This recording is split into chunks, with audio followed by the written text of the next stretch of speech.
যখন তোমার আঁচল দমকা হাওয়ায় একা একা উঠছিল, তখন নয়।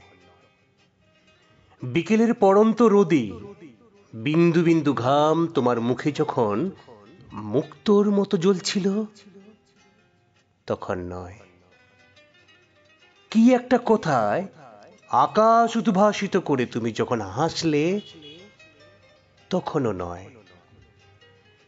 যখন ভোঁ বাজতেই মাথায় চটের ফেঁসো জোড়ানো এক সমুদ্র একটি করে ইস্তেহারের জন্য উত্তেলিত বাহুর তরঙ্গে তোমাকে ঢেকে দিল, যখন তোমাকে আর দেখা গেল না, তখনই আশ্চর্য সুন্দর দেখালো তোমাকে।